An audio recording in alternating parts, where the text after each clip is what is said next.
በስመ አብ ወወልድ ወመንፈስ ቅዱስ አሐዱ አምላክ አሜን። እንደምን ቆያችሁ? እግዚአብሔር ይመስገን። እንደምን እስከዚህ ሰዓት ደረሳችሁ? እግዚአብሔር ይመስገን። አሜን። የጠራን የሰበሰበን ልዑል እግዚአብሔር ስሙ የተመሰገነ ይሁን። አሜን። እንዴት ናችሁ? ደህና ነን፣ እግዚአብሔር ይመስገን። አድማጮቻችንም እግዚአብሔር ይመስገን እንደሚሉን ተስፋ እናድርግ። በባለፈው የነበረን ቆይታ እጅግ አሪፍ ነበር። ደስ የሚል ነገር ነበረ። ምን ነበር እስኪ ስናወራ የነበረው የሚያስታውስ? በባለፈው ቪዲዮአችን ላይ የነበረን ርዕስ እቅድ እየከሸፈ ተጨንቄያለሁ የሚለው ነበር እና በሱ ጉዳይ ላይ የተወሰነ ነጥቦችን አንስተን ነበር የተለያየ ነው። እንዲሁም ደግሞ መምህር የሰጡትን ምላሽ ጋብዘናቸው ነበረ። ያው አሪፍ ነገር ያገኙበታል ብለን ተስፋ እናደርጋለን። አዎ እሺ፣ እንዳለችው ነው እህቴ። በባለፈው እቅድ እየከሸፈ አስጨንቆኛል የሚል ጥያቄ ነበር። እዛ ላይ በደንብ አውርተንበት ነበር። እቅድ እንዴት ነው የምናወጣው? እቅዳችን ለማሳካት ምን ማድረግ አለብን? ኦርቶዶክሳዊ እቅድ እንዴት ነው የሚታቀደው? ምናምን የሚሉትን ሌሎቹንም በደንብ አውርተናል። እንዲሁም ደግሞ ሀሌው መምህር የሚለውን ሞክረን ለተመልካቾቻችን እንዲያዳምጡት መጨረሻ ላይ ለቀንላቸው ነበር።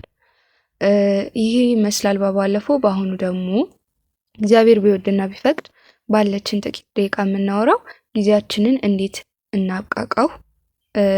የባለፈው ርዕስ ባለፈው ያነሳነው ርዕስ ነበር፣ ጊዜ እንዴት ላብቃቃው የሚል ነበር። እዛ ላይ የተጠየቀ ጥያቄ አለ። በዚህ ርዕስ ዙሪያ በደንብ እናወራበታለን። አድማጮቻችንም እስከ መጨረሻው ድረስ ስለ ጊዜ አጠቃቀም በደንብ ማወቅ ከፈለጉ እንዲከታተሉን በእግዚአብሔር ስም እንጠይቃለን። እንዲሁም ደግሞ እቅድ እንዴት ማቀድ አለብኝ፣ በአጠቃላይ ስለ እቅድ ከዚህ ርዕስ ጉዳይ ጋር ስለሚገናኝ ማወቅ ከፈለጉ ደግሞ በፊት የነበረውን ቪዲዮ ተመልሰው እንዲያዩት፣ በዚሁም ደግሞ እንደነዚህ አይነት ኮንተንቶች እንዲደርሳቸው ሼር፣ ላይክ ኤንድ ሰብስክራይብ እንዲያደርጉት በእግዚአብሔር ስም እንጠይቃለን። ስለዚህ ወደ ጥያቄያችን እንግባ አይደል? አሁን ቀጥታ ወደ ጥያቄው እንሂድ። ጥያቄውን አንብቢልን። ምንድን ይላል? ጥያቄው ጊዜን እንዴት ላብቃቃው የሚል ርዕስ ነው የያዘው። ተማሪ ነኝ። በሰንበት ትምህርት ቤትም በዘማሪነት አገለግላለሁ። መንፈሳዊ አገልግሎትን ከትምህርት ጋር ማስማማት ያለመቻል ችግር ገጥሞኛል። በደንብ ማጥናትም እንዳለብኝ አስባለሁ። ይሁን እንጂ ደብተሬን ገለጥ ሳደርግ ትዝ የሚለኝ መዝሙር ብቻ በመሆኑ የማጠናው አይገባኝም። ጊዜን ለማብቃቃት ተቸግሬያለሁ። መዝሙር አጠናለሁ፣ ሰርክ ጉባኤም እሳተፋለሁ። ጊዜው ደግሞ ይሮጣል። ምን ይሻላል? መልካም፣ ጥሩ ጥያቄ ነው። እሺ፣ ለእህታችን ቃሎት ያሰማልን። አሜን። ቃሎት ያሰማልን። እንግዲህ እሺ፣ ተማሪ ናት፣ ተማሪ ነን። ስለዚህ ይመለከተናል። ይሄን ሌሎቹም እንደዛ ይመለከታቸዋል ብዬ አስባለሁ። ስለዚህ እናውራ። ጊዜውን ማብቃቃት ገብቶታል። እኛም የሚያጋጥመን ነገር ሰው ቅርነት ለምናገር ጥያቄውን ከማንበብሽ በፊት የመሰለኝ አገልግሎት ላይ እያተቸገርኩኝ ነው የሚለውን ነው እንጂ ጥናት ላይ ምናምን ነገር ተቸገርኩ የሚለውን አይደለም እየጠበቅኩኝ የነበረው። ምክንያቱም አብዛኞቻችን ከቤተክርስቲያን የምንርቅበት ምክንያት የሚሆነው በጣም ለማጥናት ጊዜ በጣም ስለሚያስፈልገን፣ ያ ደግሞ ጊዜያቸው የሚሻማ ስለሚመስለን ያንን ነገር እንቀንሰዋለን እንጂ እንደዚህ ጥያቄ አልጠበቅኩኝም ነበር። እሷ ደግሞ በተቃራኒው ነው የሆነው። ብዙ ተማሪዎች ናቸው እንደዚህ የሚገጥሙት። በተለይ ግቢ ጉባኤ ላይ ምናምን እንትን ሲሉ የመጡት ያው ዓለማዊን ነገር አስበው ስለሆነ መጀመሪያ ላይ ግቢ ጉባኤ ላይ እንደዚህ የሆነ ነገር ሲጠየቁ ምናምን አይ ጊዜ አይበቃኝም፣ ጊዜን ማብቃቃት ላይ ይቸግራሉ ይላሉና ከዛም አንጻር ነው ወደዛ እንድትሄጂ ያደረገሽ። ምሳሌ የምትሆን እናታ ቅድሚያ ማስቀደም ያለባት አስቀድማለሽ ብዬ አስባለሁ። ግን ቢሆንም አሁንም የሆነ ችግር አለ። አንድ ላይ ማስኬድ የሚለውን ነገር መረዳት አለባት እና ጥያቄም ሆኖ እንደ ችግር የሚያየችው ለዛ ነው። በሁለቱም ሰይፍ የተሳላችሁ ሁኑ ነው የሚለው እና ያንን ደግሞ ለመሆን የቸገራት ነገር አለ። ስለዚህ ያንን ነገር ነው ጥያቄ ብላ ያቀረበችው። እውነት ነው። እና ደግሞ ምን አለ መሰላችሁ፣ አንድ ሀሳብ አለ እና ቅዱስ ዮሐንስ ሐጺር በእድሜ ታላላቆች ለሆኑ መነኮሳት አንድ ቀን የሆነ ሰዓት ላይ ምን አሉ መሰልሽ፣ ምንም ሌላ ስራ ሳይሰሩ ለእግዚአብሔር ያለማቋረጥ ምስጋና መስጠት እፈልጋለሁ። ስለዚህ እዚህ መኖር አልፈልግም፣ እኔ እንደ መላእክት መሆን እፈልጋለሁ ብሎ ተነስተው ወጡ የሆነ ቀን። ከዛ በኋላ ከሄዱ በሶስተኛው ቀን ተመልሰው ወደ ገዳሙ መጡና ከአንድ መነኮስ አባት በር ያንኳኳሉ። ከዛ ያ መነኮስም አቤት ካላቸው በኋላ እኔ ቅዱስ ዮሐንስ ሐጺር ነኝ አስገባኝ አንዴ ክፈትልኝ አሉት። ከዛ ያ መነኮስ ኧረ ቅዱስ ዮሐንስ ሐጺር እኮ ከመላእክት እንዳንዱ ሆኗል፣ ስለዚህ እዚህ የለም አላቸው። ቅዱስ ዮሐንስ ሐጺር እኔ ነኝ ቅዱስ ዮሐንስ ሐጺር እባክህ ብሎ ይለምኑታል። ከዛ ያ መነኮስ አልከፍትም አላቸው። ከዛ በኋላ በነጋታው መነኩሱ ሲወጣ እዛው ቁጭ ብሎ ቁጭ ብሎ ያገኟቸዋል ቅዱስ ዮሐንስ ሐጺርም ማለት ነው።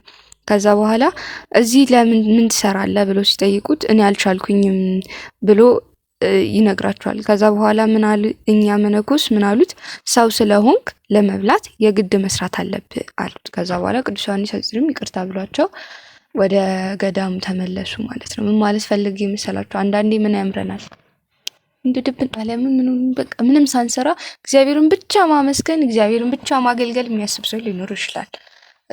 ግን ደግሞ ምን ድሮ የሆነች ልጅ ነበረች እኔ በቃ መንኩሽ ይለኛል አለሽ ማለት ስብሰባ ላይ ቁጭ ላይ መንኩሽ ይለኛል።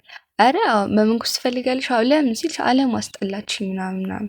እሺ ወደ ገዳም ሄደሽ ምን የሚጠብቅሽ ይመስልሻል ምናምን ብሎ ለስጋሽ ብቻ ማነው ለነፍስሽ ብቻ መኖር ከፈለግሽ እዚህ መኖራችሁ ዓለም ላይ መኖር አይቻልም። ዓለም ላይ የምትኖሪ በስጋሽም በነፍስሽም ስጋም ስጋን ማስበለጥ አይቻልም ጭራሽ። ግን ነፍስን ብቻ ብሎ መኖር ከባድ ነው። መነኮሳትን እንኳን ብታይ እኮ ይሰራሉ፣ እዛም ስራ አለ።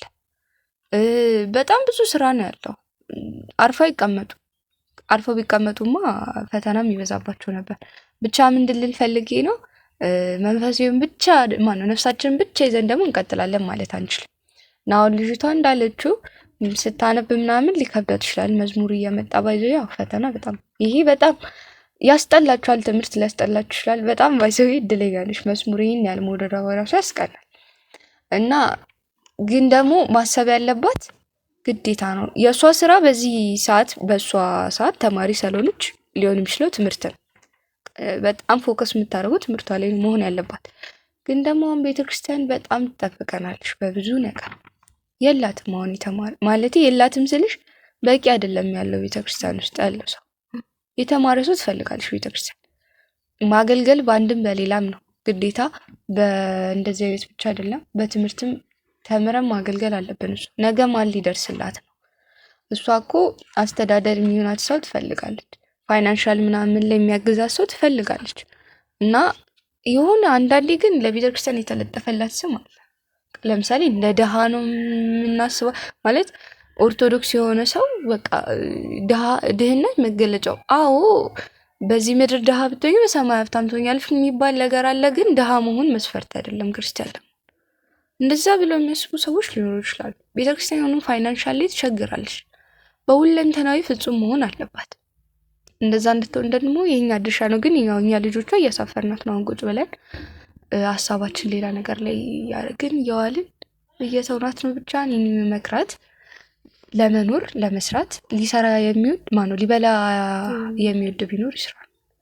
ስለዚህ ግዴታ መስራት አለባት፣ ማንበብ ማጥናት አለባት። ይህን ነገር አእምሯ ላይ ታስቀምጥ ባይነኝ። ግን ሌላ ሀሳብ የለኝም። አሪፍ ምላሽ ነው የሰጠሽበት ከጥያቄው አንጻር ማለት ነው። ለልጅቷ መፍትሄ ለመስጠት ያህል ባለፈው ቪዲዮአችን ላይ ባወራነው እቅድ እየከሸፈ ተቸግሬያለሁ የሚለው ያነሳናቸው ፖይንቶች አሉ። የሰው ልጅ በምን አይነት መንገድ ነው ህይወቱን ማስተካከል ያለበት? እቅድ ስታቅጂ ምንድነው የምታደርጊው? ጊዜሽን ከፋፍለሽ መጠቀም ነው አይደል? እያሰብሽ ያለሽበት እንዴት አድርጌ ጊዜ ልጠቀመው፣ በየት መልኩ ነው ጊዜን ተጠቅሜ የምፈልገውን ነገር ማሳካት የምችለው የሚለውን ነገር ነው የሚጠቅምሽ እቅድ ማቀድሽ። ስለዚህ ጊዜዋን ለመጠቀም ካሰበች ምንድነው እያንዳንዱ የዴይሊ ዕለታዊ ክንውኖቿን እቅድ ማስፈር አለባት። ምክንያቱም አእምሯችን ፕሮግራም በተደረገው ልክ ነው የሚንቀሳቀሰው። ምንም አይነት ነገር ሀሳብ ከሌለሽ ምንድነው እንደ ዕለቱ ነው የምትይው፣ እንደ አዋዋልሽ ነው የምትይው እንጂ እንደ እቅድ ካወጣሽለት በዛ እቅድ መሰረት ሄዳ። ስለዚህ እህታችን የትምህርት ጊዜዋን የአገልግሎት ጊዜዋን ከፋፍላ ጎበዝ ስለሆነች ለሷ ማለት ነው የአገልግሎትና የትምህርት ጊዜዋን ከፋፍላ እንዲሁም የጥናት ጊዜዋን አመቻችታ በእቅድ ብትመራ መልካም ነው። እንደዛ ከሆነ ጊዜዋን በአግባቡ መጠቀም ትችላለች።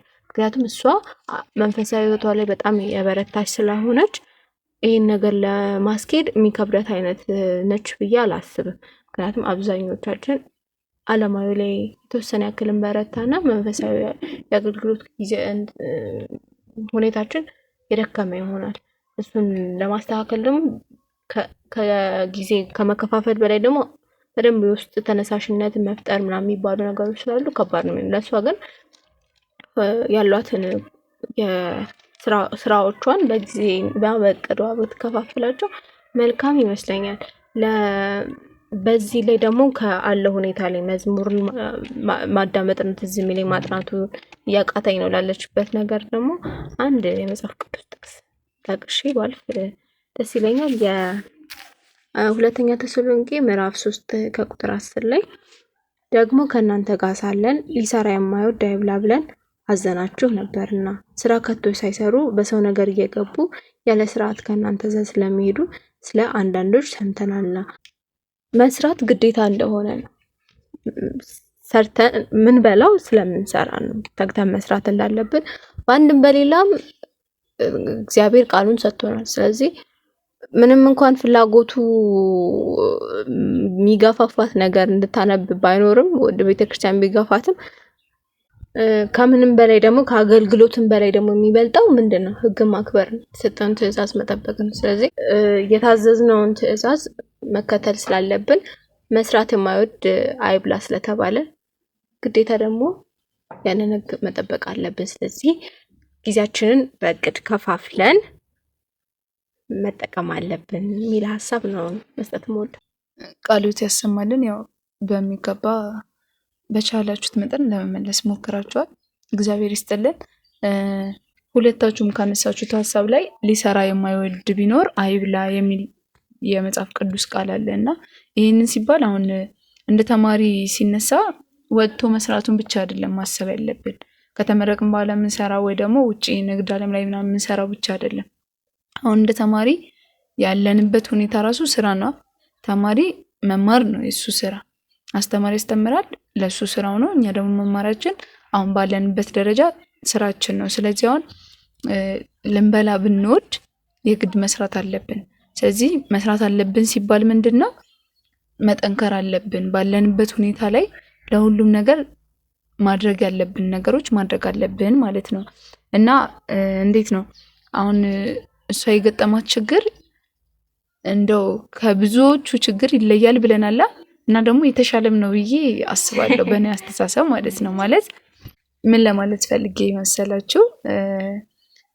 ብዙ ጊዜ እንዴት ነው መንፈሳዊውን ሰው ዓለማዊ ነገር ላይ እንዲሰራ እንዲያቅድ ማድረግ ይቀላል። ዓለማዊውን ሰው መንፈሳዊ ነገር ላይ አስብ ወይ ደግሞ እንደዚህ መስራት አለብህ ከምንለው ማለት ነው። እና ብዙ ሰው ደግሞ የሆነ ያለው እንዴት ነው ዓለማዊ ላይ እንደ ግዴታ ይወስደውና መንፈሳዊ ላይ ደግሞ ልክ እንደ የፈቃድ ስራ አለ አይደለ? በትርፍ ጊዜያችን የምናደርገው ነገር ሁለቱም አንድ ላይ ማካሄድ ከባድ ነገር ይሆንባቸውና ሲመቸው መንፈሳዊውን ይሞክረዋል። ያኛው ግን ግዴታ ነው፣ በቃ ለህይወት አስፈላጊ ዓለማዊ ነው ብሎ ነው የሚያስበው።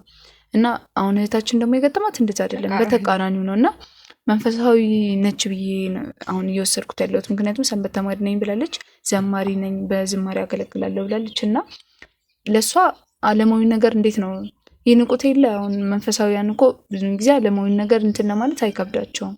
እና ምላት ነገር ምንድነው አንድ እንትን ያለችው ነገር አለ። አሁን ድካሙን ፈርታው ሊሆን ይችላል፣ እንዴት ነው መትጋት አቅቷት ማለት ነው። እና ዝማሬ ይምጣባት እሱ ጥሩ ነገር እኮ ነው። መዝሙር ሀሳቡ ላይ መምጣቱ ስንት ነገር እየመጣበት የተቸገረ ሰው እኮ አለ። እያነበበች መዝሙር መምጣቱ ጥሩ ነው እንደኔ አስተሳሰብ ማለት ነው። እና መዝሙር ከመጣባት ይሻላል ከሌላ ሀሳብ ከሚመጣባት ማለት ነው። እና አሁን እኔ ልላት የምፈልገው ነገር ምንድነው ማሰብ ያለባት ነገ መድረስ የምፈልገው ቦታ አለ። አሁን እንትን ስትል ራሷን ስትስል ምናምን ብዙ ማሳካት የምትፈልገው ነገር አለ። ባጭሩ በቃ መርዳት የምትፈልገው ብዙ ሰው አለ። ያንን ነገር ለማሳካት ግን መክፈል ያለባት ብዙ ነገሮች አሉ። መድከም አለባት፣ ብዙ ትጋት ይጠበቅባታል።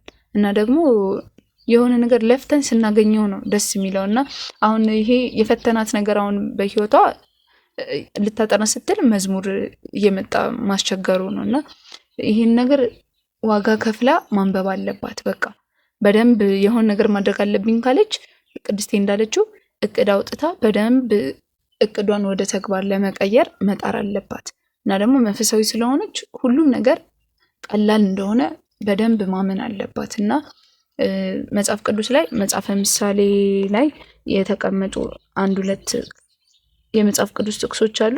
መጽሐፈ ምሳሌ ምዕራፍ 12 ቁጥር 23 ላይ ብልህ ሰው እውቀትን ይሸሽጋል፣ የሰነፎች ልብ ግን ስንፍናን ያወራል። የትጉ እጅ ትገዛለች፣ የታካች እጅ ግን ትገብራለች ይላል። ከዛም ደግሞ ትንሽ ዝቅ እንዳለን ምዕራፍ 13 ቁጥር 4 ላይ የታካች ነፍስ ትመኛለች አንዳችም አታገኝም፣ የትጉ ነፍስ ግን ትጠግባለች ይላል። ከዛ ትንሽ ደግሞ አሁንም ዝቅ እንዳለን ምዕራፍ 14 ላይ ከቁጥር 23 ላይ በድካም ሁሉ ልምላሜ ይገኛል ይላል እና አሁን ሁሉም ሰው እንዴት ነው ስኬት ብሎ የሚያስበው ልምላሜን አይደለ? ስናድግ ወይ ደግሞ የሆነ ታይም ላይ ማሳካት የምንፈልገው ጎል አለን እና ያንን ነገር ለማሳካት መታከት አለባት። በጣም ትጉህ ሆና መስራት አለባት። መድከም ይገባታልና እናንተም ያላችሁት አለ። ከዛም አንፃር በቃ መበርታት ግድ ይላታል። አሁን ደግሞ የመምህራን ምላሽ እኔና ከዛ መጨመር የምንፈልገው አንዳንድ ሀሳቦች ካሉ እንጨምራለን። እሺ ወደ ምላሹ ስንገባ ቤተክርስቲያን ሁሉም የሚያገለግለው በአቅሙና በችሎታው ነው። እግዚአብሔር በሰጠው ጸጋ ምዕመኑ፣ ቄሱ ወይም ሌላው የየራሱ ድርሻ አለው። አንዱ በአንዱ ስራ ገብቶ አያበላሽም። ዲያቆን የቄሱን፣ ቄሱ የኤጲስቆጶሱን ተግባር ካልፈጸምኩ ብሎ አያስቸግርም። ሁሉም የየራሱ ተግባር ይወጣል፣ የየራሱን መክሊት ያተርፋል፣ ቀብሮ ላለማስቀረት ይጥራል። ውድ ወንድማችን አንተም ባለህበት እድሜ የትምህርት ደረጃና መንፈሳዊ ህይወት ደረጃ ትሰራው ዘንድ የሚጠበቅብህ ታተርፈው ዘንድ የሚፈለግብህ መክሊት አለ። ያንተ መክሊት ትምህርትህን በጥሩ መፈጸም፣ ለቤተሰቦች፣ ለሀገር፣ ለቤተ ክርስቲያንህ መልካም ፍሬ መሆን ነው። በአንድ ጊዜ መስራት ያለብህ አንድ ነገር ብቻ ነው። በትምህርት ጊዜ ትምህርትህን ብቻ አስብ። አንዱ የአንዱን ስፍራ እየያዘ የመጣ ከሆነ ግን ይምታታልና ፈተና ይሆንብሃል። ስለዚህም ምንም እንኳን መንፈሳዊ መስሎ የመጣ ቢሆንም ፈተና ሆኖብሃልና ልትጠነቀቅ ይገባል። ከዚህ አንጻር ትምህርትህንና መንፈሳዊ አገልግሎት እንዴት ልታጣጥም እንደሚገባ አንዳንድ ነጥቦችን ቀጥለን እንመለከታለን። በመጀመሪያ ደረጃ ለምትሰራቸው ስራዎች ሁሉ መርሃ ግብር ይኑርክ። ሁሉ በአግባብና በስርዓት ይሁን ብሏል ቅዱስ መጽሐፍ 1ኛ ቆሮንቶስ ምዕራፍ 14 ቁጥር 40። ለትምህርትም ሆነ ለአገልግሎትህ ሰዓት ለይለት። ከዚያ ፕሮግራም ውጪ እንዳትሆን ለራስህ ቁርጥ ውሳኔ ይኑርክ። መዝሙር የምታጠናባቸው ሰዓቶች የተለዩ ከሆኑ ከዚያ በፊትም ይሁን በኋላ ያለውን ጊዜ ጠንቀቅ ብለህ ተከታተላቸው። ብዙ ጊዜ ጊዜያችንን የሚወስዱት መንፈሳዊያን አገልግሎቶች ሳይሆኑ ከዚያ በኋላና በፊት ያለው በአጀብ መጓዝ፣ መጫወት፣ መውጣት መግባቱ ነው። ለምሳሌ ያህል ለ12 ሰዓት የመዝሙር ጥናት 9 ሰዓት ወደ ቤተክርስቲያን መሄድ የለብህም። 1 ሰዓት ላይ ካለቀም በኋላ ወደ መኝታ ከመጓዝ ቢያንስ 2 እና 3 ሰዓቶች ልትጠቀም እንደምትችለው ማሰብ አለብህ። ይህንን ሁሉ ማድረግ የምትችለው ደግሞ ጠንካራ ሆነ ልትከተለው የምትችለው መርሃ ግብር ሲኖር ነው።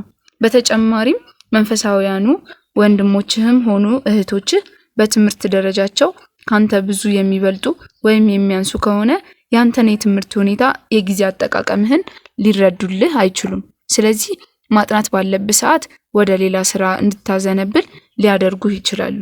እናም ብቻህን ከማጥናት ይልቅ በክፍል ደረጃ ተመሳሳይ ከሆኑ ተማሪዎች ጋር ብታጠና መልካም ይሆናል። ሌላውን ራስህን መጠየቅ ያለበት ጥያቄ ለትምህርት ያለህን አመለካከት ይመለከታል። አንዳንድ ወጣቶች ትምህርት መማራቸውን እንደ ዓለማዊ ምድራዊ ነገር አድርገው ይመለከቱታል። ከልባቸውም ስለሌለ ከዕለት ወደ ዕለት በውጤታቸው እየደከሙ ይሄዳሉ። በኋላ በሚገጥማቸው ውድቀትም መንፈሳዊነታቸውን ይኮንናሉ። ወደ ቤተክርስቲያን ሊመጡ የሚችሉ ብዙዎችም እንቅፋት ይሆናሉ፣ ያሰናክላሉ። ቀደምት አባቶች ይህ ቀራችሁ የማይባሉ ምድር ከሰማይ ያጠናቀቁ ሊቃውንት እንደነበሩ አትርሳ። አንድ መንፈሳዊ ወጣት በትምህርቱ፣ በስራው፣ በንግድ፣ በግብርናው፣ በአጠቃላይ በሁሉም የስራ መስክ የተዋጣለትና ታዋቂ መሆን ትልቅ አገልግሎት ነው። አደባባይ ቆሞ አለመስበኩ፣ አለመዘመሩ ወይም አለማስተናበሩ አላገለገለም አያሰኘውም። ሕይወቱ ራሱ አስተማሪ ነውና እግዚአብሔር የሰጠውን ለእግዚአብሔር ሰጥቶታልና። በሕይወትህ መመስገንህ ለቤተ ክርስቲያን ትልቅ አገልግሎት መሆኑን አትዘንጋ። በሁለት ወገን የተሳለ ሰይፍ መሆን ማለትም ይህ ነው። መልካሙ ስራችሁን አይተው በሰማያት ያለውን አባታችሁን እንዲያከብሩ ብርሃናችሁ እንዲሁ በሰው ፊት ይብራ። የመምህራኖቻችን ምላሽ ይህንን ይመስላል። ያው ብዙ ነገር ለመክረውናል፣ አስተምረውናል። እግዚአብሔር ይስጥልን። እና ደግሞ እኔ ደግሞ አሁን መጨመር የምፈልገው ነገር መሰላችሁ፣ በተቃራኒ አድርጌ ለወጣቶች የሆነ ትንሽ ሀሳብ መስጠት ፈልጋለሁ። ብዙ ጊዜ ተማሪዎች ላይ የሚቸግረን ነገር ምንድነው? ሰዓታችን በአግባቡ መጠቀም የሚለው ነገር ይቸግረናል። እና ባለፈውም በእቅድ ዙሪያ ስናወራ ብዙ ነገር ብለናል እና ከቻላችሁ ያንን ቪዲዮም ገብታችሁ ብታዩ ትላለሁ። ከዛ በተጨማሪ ግን ብዙ ጊዜ ለቤተ ክርስቲያን የትርፍ አገልግሎታችን የትርፍ ጊዜ ስራ ባናደርገው ጥሩ ነው ማለት ፈልጋለሁ። በቃ አይደል ግዴታ ነው ይሄ ዓለማዊ መንፈሳዊ የሚባል ነገር ትተው ሁለቱንም በአንድ ላይ የማስኬድ ስራ ቢሰሩ ጥሩ ነው። እና ደግሞ አንድ ሰው ከቤተ ክርስቲያን እየራቀ በመጣ ቁጥር ወደ ስኬት ይሄዳል የሚለውን ነገር መተው አለብን። ማሰብ የለብንም እንደዚህ አይነት ነገር።